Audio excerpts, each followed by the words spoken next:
todos e sejam bem-vindos, meu nome é Fontana. Hoje eu tô aqui pra finalmente gravar esse vídeo tão esperado, que é o vídeo sobre a minha viagem para o Egito. Mas antes de ir pra esse vídeo, já se inscreva neste canal se você ainda não for inscrito. Já deixa aquele like babadeiro e vai comentando tudo que você tá achando aqui embaixo. Eu sou @Fontana no Instagram e @It'sFontana no Twitter e no TikTok. E já vou começando esse vídeo com o meu lookinho Jade Picon Shein. Gente, se a Jade Picon, que é a Jade Picon, usa Shein, quem é a Fontana na fila do pão pra não usar Shein, né? Inclusive, amo esse lookinho. Me senti muito estilosa e muito bem vestida, sabendo que a gatinha tá utilizando o mesmo lookinho que eu lá no BBB, gente. Tá passada? Então bora para o vídeo, gente. Esse vídeo demorou pra sair simplesmente porque, como todo trauma que eu vivo na minha vida, eu preciso passar pela situação, seguir com a minha vida, deixar minha cabeça absorver, processar, e depois eu preciso olhar pra essa situação de fora pra entender o que aconteceu e conseguir me expressar de uma maneira mais justa e mais honesta sobre o acontecido. Em específico, nessa situação do Egito, é muito difícil, é muito delicado você julgar uma cultura, uma história, um país completamente diferente do seu.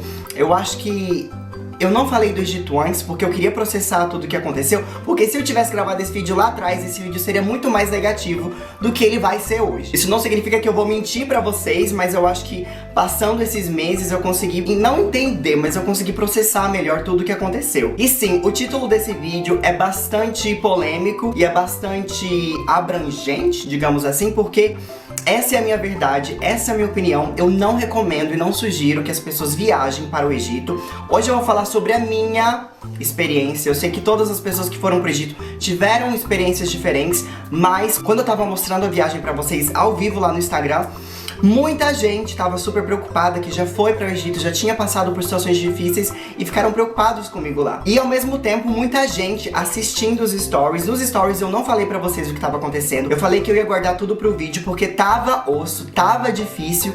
Mas muitas pessoas viraram pra mim: Gabriel, eu comprei passagens pra ir pro Egito, você me inspirou a ir pro Egito. E é sobre isso que eu quero conversar com vocês aqui hoje. Porque eu acho que em específico o Cairo, no Egito, aonde eu fui, é um dos últimos lugares, um dos últimos destinos que eu recomendo você aí hoje. Mas pra vocês terem uma noção, eu estudei em 7 escolas diferentes durante o ensino fundamental. Então eu estudei o Egito na 5ª, na 6ª e na 7ª série. Eu acho que o plano escolar dessas escolas aí não se encontrava, porque eram em lugares diferentes do Brasil. Não sei se você passou por isso também, mas desde a primeira vez que eu abri um livro de história e eu comecei a estudar sobre as pirâmides, sobre o berço da civilização, eu fiquei, tipo assim, encantado, fascinado. E lá atrás, o Gabrielzinho, na realidade, né, eu me apresento como Fontana aqui no canal, porque sou drag queen, utilizo da plataforma drag pra me expressar, mas o meu nome é Gabriel. O Gabrielzinho lá atrás ficava com o olhinho brilhando e eu botei na minha cabeça: um dia vou conhecer as pirâmides, vou conhecer o Egito e quero explorar esse lugar. Então, gente, desde que eu me mudei pro exterior, há 7 anos atrás, eu acho que eu nunca tinha planejado uma viagem, eu nunca tinha ido pra um lugar que eu realmente quisesse ter ido, sabe? Eu já viajei pra países aqui na Europa, que são viagens mais rápidas, você vai e volta, mas nada planejado como eu planejei essa viagem. Eu acho que não foi... Eu nunca fiz uma viagem tão sonhada como era o sonho de conhecer o Egito. Então tudo, assim, os preparativos foi tudo muito especial, muito legal mesmo. E eu tava muito animado e muito ansioso. Quando eu comecei a planejar essa viagem, eu me conectei com algumas empresas lá do Egito. E eu tive, assim, a resposta positiva de praticamente todas elas. Eu já tinha ido com algumas colaborações já firmadas até chegar lá. Mas se vocês me acompanharam lá no Instagram, vocês viram que primeiro tinha um arroba, depois não tinha um arroba, depois não falava e não mostrava mais ninguém. Porque justamente, chegando no Egito, a minha experiência foi tão diferente daquilo que me falaram. Eu me senti tão enganado que eu, na minha posição como influenciador, como artista, eu falei: gente, eu simplesmente não posso falar para que as pessoas venham para o Egito. Se eu tô passando por essa situação, se alguém passa por isso, por minha culpa, por eu ter falado sobre esse lugar, por eu ter feito a propaganda desse lugar, eu vou me sentir muito mal. As informações que eu recebi foram de que, por mais que o Egito fosse um país muçulmano, por ser um lugar com muitos turistas, que recebe turistas do mundo inteiro o tempo todo, era um país que não ia ficar te julgando, que você não ia passar por situações de homofobia, que eu não ia passar por nenhum tipo de violência, por nenhum tipo de situação, a não ser que eu estivesse beijando um homem na rua, que eu estivesse, sei lá, fazendo uma parada do orgulho LGBT no meio das pirâmides. Isso sim poderia me trazer problemas. As informações que eu recebi de egípcios que moram no Egito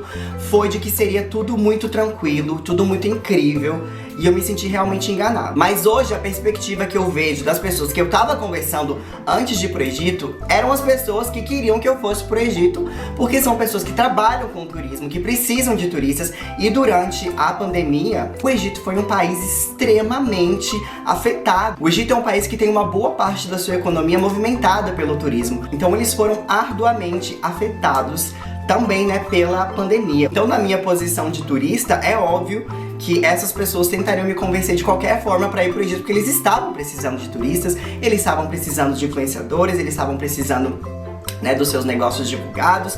Então, assim, foi uma situação bem difícil. Eu fui com a minha melhor amiga, fotógrafa viajante, Juliana Arantes. Ela embarcou nessa loucura comigo e ela também tinha o sonho. Então, assim, foi uma viagem muito, muito especial, porque eu e a Ju somos muito próximos, a gente é amigo há muito tempo, a gente compartilha de vários sonhos e um desses sonhos é conhecer o mundo inteiro. Então a gente viajar para um lugar tão diferente, um lugar que nós dois sonhávamos, foi muito, muito especial. Então aí você tá vendo que é uma mulher que não é muçulmana viajando para um país muçulmano junto com o LGBT, né, gente? Então isso aí já é o combo perfeito para dar tudo errado. E lá vamos nós. E na realidade lá fomos nós. Ambos, eu e Juliana, estávamos com as 2 doses de vacina, com os testes todo em dia. Eu me certifiquei, gente, nas empresas que eu me conectei, de que os passeios seriam ao ar livre, que não teríamos aglomerações, e realmente o que tinham me falado é, por causa da pandemia, todas as atrações estavam praticamente vazias. Então seria o momento ideal para você conhecer esses lugares, porque realmente estava tudo muito vazio. Em um contexto antes de pandemia, um contexto comum antes de pandemia, era tudo completamente lotado, esturricado de gente, então haviam me certificado de que a gente não teria problemas em questão de aglomeração. Chegando na Turquia, começamos o primeiro problema, porque eu botei, gente, os meus pezinhos no aeroporto de Istambul e parecia que tava todo mundo me olhando. Tava literalmente todo mundo me olhando. E assim, não é me achando, não é querendo chamar atenção. Eu tava com um suéter, tipo assim, um moletom cinza, eu tava com meu cabelo preso, com uma mochilinha. Tipo assim, eu não estava chamando atenção, não estava montado de drag. Inclusive, eu não estava planejando me montar de drag em momento nenhum dessa viagem. Mas eu precisava usar o banheiro, eu fui utilizar o banheiro masculino, né? Porque por mais que eu seja uma drag, eu sou um menino. E foi aí que começou, gente, todo o terror da viagem. Que eu entrei no banheiro masculino, veio um monte de gente atrás de mim dizendo que eu estava usando o banheiro errado. E na realidade, eles não falavam inglês, eles estavam falando o idioma deles. Mas eu entendi que eles estavam me tirando do banheiro achando que eu era uma mulher. Aí veio um cara que falava um inglês e falou, você tá no banheiro errado, que não sei o que, não sei o que lá. Eu falei, mas eu sou menino, como assim? E nesse momento eu já vi, gente, aonde eu estou me enfiando, que buraco é esse? Se na Turquia, que é um país que, assim, eu já estive na Turquia, nunca tive problemas. É um lugar que vários amigos meus LGBTs já estiveram. Falei, gente, o perrengue já tá começando aqui. Enfim, eu segui em frente, entrei no banheiro, deixei esse povo falando, fiz o meu xixizinho bem menininha, bem garotinha, lavei as minhas mãos. Gente, quando eu saí do banheiro, eu tava sentindo uma plateia me esperando, as pessoas comentando, as pessoas falando. Eu falei, gente, o que tá acontecendo? O que é isso, meu Deus? Eu sei que eu esperei a Juliana, falei, Juliana, vamos embora daqui. Eu entrei numa loja e comprei um boné preto pra esconder o meu cabelo. Eu falei, meu, só pode ser meu cabelo preso, que as pessoas estão achando que eu sou mulher, né? Sei lá. Então comprei esse boné, depois que eu botei esse boné, as coisas melhoraram pra mim. Então acho que era o meu cabelo que tava chamando a atenção. Eu tô resumindo bastante a história, porque eu acho que cada historinha que eu vou contar pra vocês hoje dava um vídeo só desses determinados episódios que a gente passou. Aí já me deu muita ansiedade, eu já fiquei meio que passando mal. Falei, meu, eu quero ir embora daqui, eu não quero ficar aqui, que é isso, que não sei o que, não sei o que lá. E como tinham me passado a imagem de que o Cairo era um lugar que, como tinha muitos turistas, as pessoas não ficavam enchendo o saco, eu falei, eu já quero ir embora logo, quero ir pro Egito, quero ver as pirâmides logo, me tira daqui. E nisso, gente, eu passei por uma crise muito doida, interna, assim, né? E nesse mesmo momento, a gente tava indo pegar o próximo voo, a Juliana tinha o exame dela do Covid só no celular dela. Ela não tinha levado impresso. E na fila pra gente entrar na salinha de fazer o embarque, eu tava na frente dela, eu estava com o meu exame impresso. Só que tava uma muvuca de gente lá. Eu mostrei o meu exame, entrei na salinha. Quando eu olho pra trás, a Juliana já não estava mais lá. Depois que eu fui entender que ela não tinha o exame impresso, eles queriam o exame impresso, ela teve que ir lá atrás pra imprimir esse exame. Mas, gente, até a gente descobrir isso, a gente tava num aeroporto que não tinha sinal de internet, a gente não tinha como se comunicar, e ela simplesmente havia desaparecido. Eu não sabia o que fazer. Tava se aproximando do horário de fazer o embarque, eu não achava a Juliana. Eu sei que assim, ó, gente, 1 minuto antes de finalizar o embarque, a Juliana aparece. E fica tudo certo, mas eu acho que a gente ficou tipo uns 20 minutos nesse desespero. Eu fiquei nesse desespero porque eu não fazia ideia de onde ela estivesse. Eu perguntei pra todo mundo. Já entrei naquele voo assim, gente, no taquicardia, sabe? Passando mal mesmo. Eu já tava assim, vomitando, tendo crise de ansiedade. Só que isso era apenas, gente, o começo do pesadelo. Tô rindo de nervoso. A gente chegou no aeroporto do Cairo. Eu preciso dizer pra vocês que foi dos aeroportos... Não, foi o aeroporto mais caótico que eu já estive na minha vida. Eu não sei nem o que falar pra vocês. Começando pela muvuca, começando pela falta de sinalização, um cheiro de cigarro, as pessoas estavam fumando, gente, dentro do aeroporto. Uma muvuca, umas filas que você não sabia pra onde é que iam dar. Muita gente, muvuca, mais muvuca. Cara, a gente chegou lá, a gente só se olhava assim, e agora? Pra onde é que a gente vai? O que a gente faz? Não tinha ninguém pra dar informação, não sabia pra onde é que ia. A gente começou a seguir as pessoas.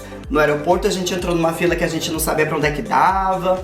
Bizarro, simplesmente bizarro. O que a gente sabia era: guarda o dinheiro, leva o dinheiro certinho do visto. Quando você chega no aeroporto do Cairo, você precisa comprar um visto. Nós brasileiros, né, precisamos comprar esse visto que custa $25. Já tinham falado pra gente que você compra quando você sai do avião, nos bancos que tem guichês lá no aeroporto. E a única instrução que deram pra gente é: leva os $25 certinho contado, porque eles não dão troco. Então se você der dinheiro a mais, eles não vão te dar o dinheiro o seu troco. E foi isso que a gente fez. A gente entrou nas filas lá, a gente não sabia o que era banco, o que não era, se vendia visto, se não vendia visto. Gente, uma coisa assim, muito mal organizada, muito bagunçada. Até que a gente viu que tinha um guichezinho lá.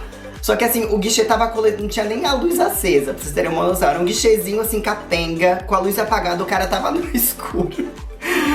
E o visto era um papelzinho assim, que você levava, Visa, Egito, uma coisa assim. E depois disso você ia passar pelo controle de passaportes, né, gente? Ali, aquela muvuca toda. Não tinha uma fila, as pessoas se empurrando, era um porra, uma muvuca, um vai pra lá, um vai pra cá. A gente ficou 1h30, eu acho que 1h30, 2 horas, para a gente conseguir chegar até o guichê, pra gente sair para o aeroporto, gente. Tipo assim, eu entendo o fluxo de pessoas, eu entendo tudo, mas o fato de não ter uma fila, as pessoas iam e furavam fila, as pessoas vinham e não estavam nem aí. E tava todo mundo gritando, e todo mundo se xingando, você não entendia absolutamente nada do que tava acontecendo. Chegando a nossa hora no guichê, a moça só pediu pra eu tirar minha máscara.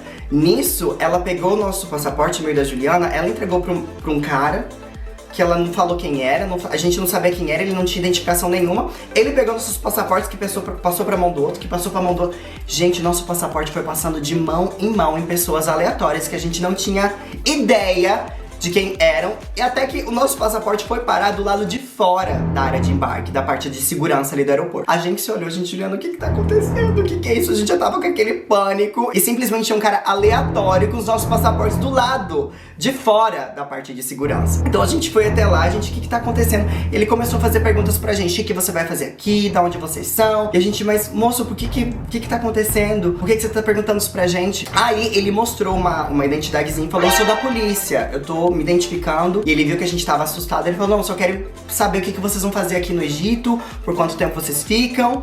E a gente ficou meio aliviado, mas ao mesmo tempo, como que a gente podia saber que aquele cara realmente era alguém da polícia? Não tinha como saber. Aí ele conversou com a gente um pouco, ele viu que a gente ficou super assustado e não sabia o que estava acontecendo. Ele liberou a gente pra gente chegar no saguão do aeroporto, aonde as nossas malas estariam, onde teria, né, como é que fala? A esteira de malas. E ali, gente, se a gente já achava que tava uma muvuca lá dentro, quando a gente chegou no saguão do aeroporto, minha gente, uma muvuca. E aí começaram a vir umas pessoas oferecer ajuda pra gente o tempo inteiro. Quer que eu leve sua mala? Quer que eu acorde sua mala? Quer não sei o que, não sei o que lá. A gente não sabia de nada, a gente não sabia pra onde é que a gente tinha que ir, a gente não sabia onde é que estavam as nossas malas. Tinham pirâmides, começaram as pirâmides já no aeroporto, as pirâmides de mala. E a gente tava assim completamente chocado, porque a gente não sabia pra onde ir, até que eu avistei a minha mala lá onde ela já tava fora da esteira, já tava no chão, não sei como, não sei quem que botou ela lá. Fui lá, falei, Jula, tô vendo a minha mala. No meio da muvuca, foi empurrando o povo, peguei a minha mala. Na hora que eu encostei na minha mala, começou a vir aquele tanto de homem, gente, oferecendo ajuda. E eles não vão perguntando se você quer ajuda. Ele já vai pegando a sua mala e vai puxando, levando sei lá pra onde, entendeu? Muito doido, muito doido. E você fala, não quero, não quero. Você tem que literalmente tirar a sua mala da mão deles e falar, não quero ajuda. Isso foi bastante estressante, né? Mas já tinham alertado e já tinham avisado a gente. Enfim, saímos do aeroporto, passamos por toda essa muvuca. A gente já tinha uma pessoa esperando a gente. Pra gente encontrar essa pessoa foi ainda mais difícil, porque tinha mais uma multidão de pessoas do lado de fora do aeroporto. Até a gente encontrar essa pessoa da agência, levou um tempão. Eu já tava sentando assim na calçada, chorando, já quase desistindo. Eu falei, eu quero ir embora, eu quero ir pra minha casa agora. Até que a gente encontrou lá o moço. O moço tava falando no telefone em árabe com alguém que tava trazendo o carro. Nisso aparece um carro meio velho, assim, um carro meio estragado. E ele fala, esse é o carro. Na hora que ele vira assim, ele... Gente, parece cena de filme. O carro entrou, virou assim a esquina onde a gente tava. Foi o tempo do guia abrir o porta-mala, colocar as nossas malas pra polícia vir e o carro sair correndo, gente. O carro saiu disparado. Ele acelerou com as nossas malas dentro. A gente se olhou e falei, Juliana, a gente caiu num golpe, roubaram as nossas malas. Isso foi realmente o que aconteceu. Literalmente. A gente tava assim, a gente ficou se olhando. Aí veio a polícia atrás do carro e eles começaram a brigar. O cara parou o carro lá longe. Começaram a bater boca e gritava e buzina. Mano, a receita perfeita pra dar tudo errado. A gente já tava assim, é agora. O coração de uma pessoa que já sofre de ansiedade, gente, vocês não têm noção. Vocês não têm noção. Ficaram ali uns 5 minutos nesse bate-boca, até que o cara vai, entra no carro. A gente entrou no carro, foi aquela coisa assim, ó, filme James Bond, entrou no carro, acelera, ele saiu e a polícia lá gritando, batendo boca, que não sei o que. Eles, finalmente, agora estamos indo para o hotel. Aí eu falei, gente, não deu tempo nem de conversar direito com essa pessoa, será que é ele mesmo e tal? Mas ele sabia os nossos nomes, tinha os nossos telefones, enfim. Aí ele explicou pra gente que o moço tinha entrado com o carro numa parte que não podia entrar. Só que até a gente entender aquilo ali, foi muito doido o fato de ele ter colocado as nossas malas no porta-mala. No momento que coloca a mala no porta-mala, ele simplesmente acelera com as nossas malas dentro do carro.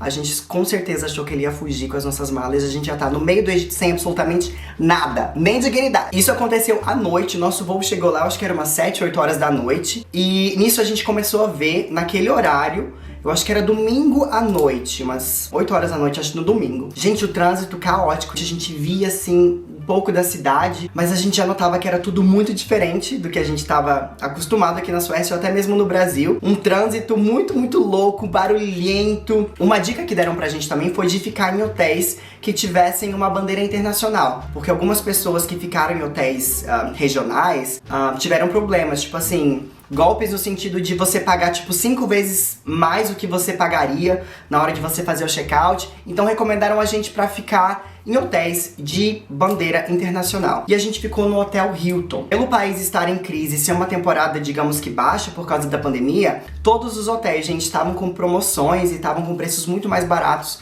do que o comum. A gente não teve problema algum de achar hotel, de achar preços acessíveis. E foi a primeira vez na minha vida que eu fiquei no Hilton, né, gente? Quem diria brag? Aqui na Suécia não tem dinheiro pra estar ficando em Hilton. E assim, a gente não tinha lido muitas avaliações do hotel, né? Até que a gente chegou no quarto e a gente abriu a sacada, gente.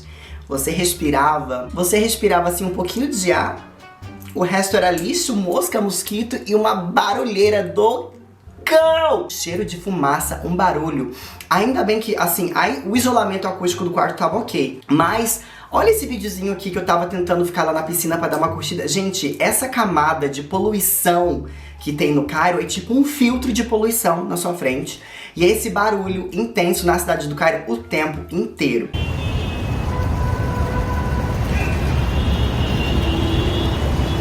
O Egito é um país muito grande. Muita gente que vai pro Egito acaba pegando aquele cruzeiro que você vai conhecendo tudo que tem no Egito, né? No Cairo em si não tem muita coisa. Se você quer realmente explorar o Egito, conhecer o Egito, você precisa fazer esses outros pacotes que são mais caros, mas você acaba vendo tudo. No Cairo em si, que é a capital do Egito, você tem as pirâmides de Gizé, você tem o Museu do Egito, e a gente vai falar mais sobre isso pra frente. Se você quer um lugar pra relaxar, pra você ficar de boa, não é no Cairo que você vai ficar, gente, porque é uma barulheira, é uma poluição muito, muito doida, é uma loucura, uma loucura. Eu e a Juliana, a gente não viu, a gente tava procurando uma faixa de pedestres, uma sinaleira, como que fala? Um semáforo, a gente também não encontrou. E a gente teve a experiência, de atravessar a rua no Cairo. Foi literalmente uma das maiores aventuras que eu já fiz na minha vida, porque o guia pegou na nossa mão e falou, vambora!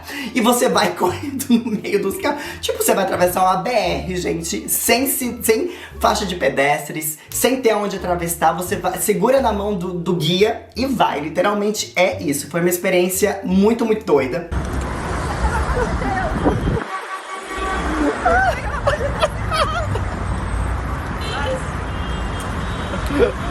E por mais que as coisas estivessem um pouquinho assim, estressantes nesses primeiros momentos, na realidade a gente chegou no hotel no domingo à noite, a gente já queria voltar pra casa naquele momento ali, porque o jeito das pessoas se comunicarem, tudo que tava acontecendo era muito intenso, era muito estressante, era muito doido, era muito... Tudo, gente, tava assim, sendo bastante estressante. Eu já tive uma crise ali mesmo, eu falei, gente do céu, eu quero ir embora agora. Eu quero ir para a minha casa neste exato momento. Eu já tinha notado que não tinha praticamente ninguém utilizando máscara. Isso tava me deixando assim, ainda mais estressado. O primeiro dia a gente fez um passeio muito, muito, muito legal, muito especial. A gente conheceu as pirâmides de Saqqara. E lá tem a primeira pirâmide do mundo, né, que é a pirâmide de Djoser. Djoser, eu acho que fala assim. Que é aquela pirâmide de escada. Gente, foi uma grande, grande, grande experiência. Naquele momento, assim, eu acho que foi o auge, o pico de emoção e de pensar que, bom, estou aqui, tá valendo a pena, isso aqui.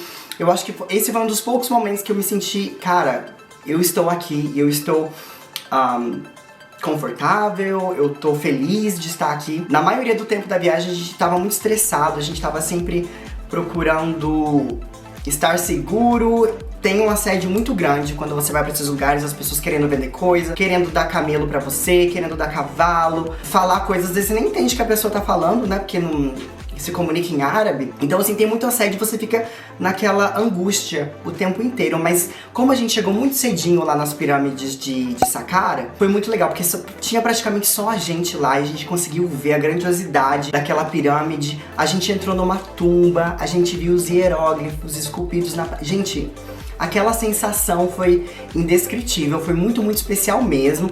Eu fiquei muito chocado, porque, tipo assim, uma tumba de alguns milhares de anos, sei lá, e tipo assim, as pessoas tocavam na parede, sabe? Não tinha uma proteção, o povo passava... Eu não passei a mão em respeito, né? Com o lugar, com a história, com tudo, mas tipo, era tudo muito fácil era tudo muito palpável e parece que não tinha assim uma preocupação, né? Eu acho que é um bom senso das pessoas irem lá e não ficarem encostando nas coisas, mas não tinha nada protegendo, tipo, as paredes das tumbas, protegendo as paredes das pirâmides. E uma situação que aconteceu foi de que eu tenho claustrofobia. E a gente foi entrar numa pirâmide, eu não falei pra ninguém, né, que eu tinha claustrofobia. Entrando no complexo de Saqqara, tinham lá sinais falando que era estritamente proibido para pessoas que tinham claustrofobia. Mas a gente já passou por tanta coisa nessa vida, eu falei, gente, o que é um buraquinho, né, um momento de claustrofobia pra um sonho, não é? E por mais que eu tenha claustrofobia, eu tenha entrado, gente, eu não recomendo. Porque eu precisei controlar minha respiração demais, só de lembrar eu já me deu uma falta de ar aqui. Porque é um lugar completamente fechado. É, tipo assim, os corredores das pirâmides, eles são inclinados e eles são... É um quadradinho que você entra e fica caminhando assim, acucado, agachado, né? Então... eu não recomendo se você tiver claustrofobia, porque é bem... É meio punk, assim, sabe? Se você tá lá no meio, não tem como você voltar, que o mesmo buraco que entra gente, sai gente. Então, assim, aquela coisa meio... é bem complicado se você tem essa condição. Mas eu me dei a oportunidade de olhar pro buraco, eu queria olhar pro buraco primeiro e sentir, assim, né, o que o santo ia falar, gente. Entra ou não entra? E o santo falou, se joga. Eu entrei, eu nem pensei, gente. Eu só entrei. E daí ficava um cara ficava um cara lá na frente da pirâmide que entrou com a gente. E depois a gente descobriu que a gente tinha que pagar ele também.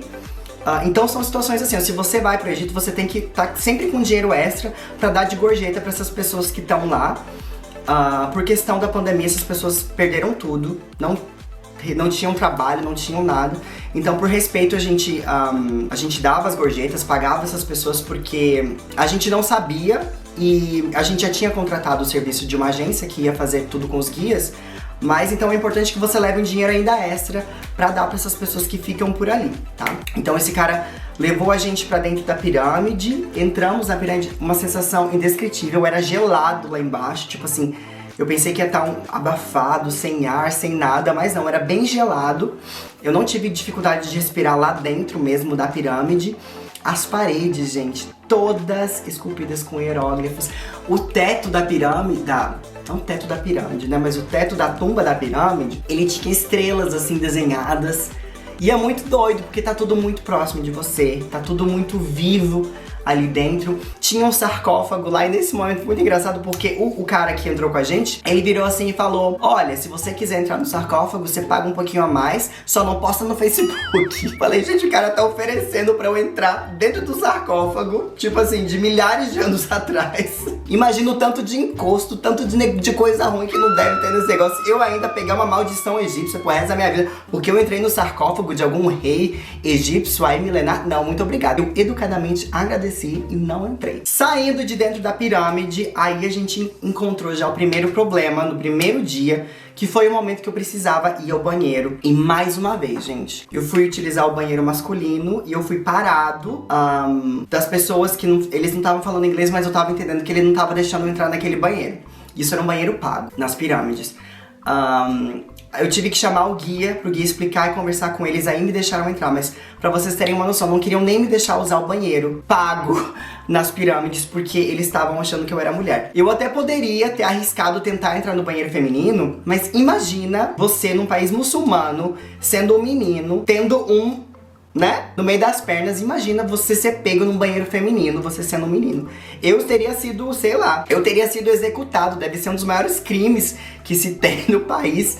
Então, assim, muito, muito, muito chato, uma situação completamente desnecessária, uma situação muito, muito chata. Eu não tava montado de drag, pra mim tava bem discreto, tava com uma camisa branca, um short bege, e nesse momento, assim, já bate aquele gatilho, aquele pânico, né? Eu não sabia o que fazer porque eu estava com uma necessidade fisiológica, eu estava me mijando literalmente, e eu tive essa situação de impasse pra conseguir fazer um xixizinho. Entendeu? Outra coisa que falaram pra gente foi de que não podia se filmar a polícia e tinham, gente, algumas estações policiais espalhadas por todos os lugares que a gente foi. Às vezes até assim, no meio da rua tinha uma estação policial, tipo uma barreira policial. Às vezes eles paravam o carro com aquelas armas gigantes pra olhar o que estava acontecendo. E numa dessas, nesse dia mesmo, numa das paradas da polícia, eles perguntaram pro nosso guia de onde eles são. E o nosso guia começou a falar que a gente era da Suécia. E eu perguntei depois pra ele, por que você tava falando que a gente era da Suécia se a gente é do Brasil? Aí ele disse que ele fala que a gente é da Suécia porque se a gente falasse do Brasil a gente poderia ter algum problema porque os brasileiros não eram bem vistos no Egito. Em todo lugar que a gente ia, o guia olhava pra minha amiga Juliana, que é a loira, e falava, ela é da Suécia, e deixava a gente passar tranquilamente. Eu queria de coração chegar aqui super animado, falando pra vocês, gente, a viagem foi incrível, um lugar muito legal, vá para o Egito.